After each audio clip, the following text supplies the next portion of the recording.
பேரன்பு வணக்கம். எல்லோரும் நல்லா இருக்கணும். நிறைய பேர் டென்ஷன், படபடப்பு, பரபரப்பு இந்த மாதிரி சூழல் வரும்போதெல்லாம் அதை பிரேக் பண்ணணும்னு ஒரு முடிவு எடுத்துருங்க. எப்பெல்லாம் மன சோர்வாகுதோ தயவு செய்து அதிலிருந்து மீளணும்னா சில வழிகளில் உடனே நடக்க ஆரம்பிச்சிருங்க. நடக்கிறது ரொம்ப ரொம்ப நல்லது. அதை நல்லா புரிஞ்சுக்கோங்க. நடப்பதெல்லாம் நல்லது, நடப்பது நல்லது அப்படிங்கிறத. அடுத்து மந்திர உச்சாடனம். ஏதோ ஒரு மந்திரம், உங்களுக்கு இஷ்ட தெய்வ மந்திரத்தை சொல்லிக்கிட்டே இருங்க மனசுக்குள்ளார. எப்போல்லாம் உங்களுக்கு ஒரு பேட் மூட் வருதோ அப்போல்லாம் நீங்கள் சிவாய நம சிவாய நம நமச்சிவாய ஏதோ ஒரு போற்றி மந்திரங்களை உச்சாடனம் பண்ணுங்க.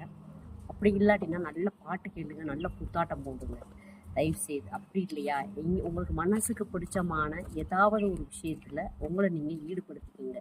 முதல்ல பிரேக் பண்ணணும் ஒரு விஷயத்த. நம்ம பேட் மூடை பிரேக் பண்ணணும் அப்படின்ற முடிவை எடுத்துட்டு நமக்கு என்ன வேணும்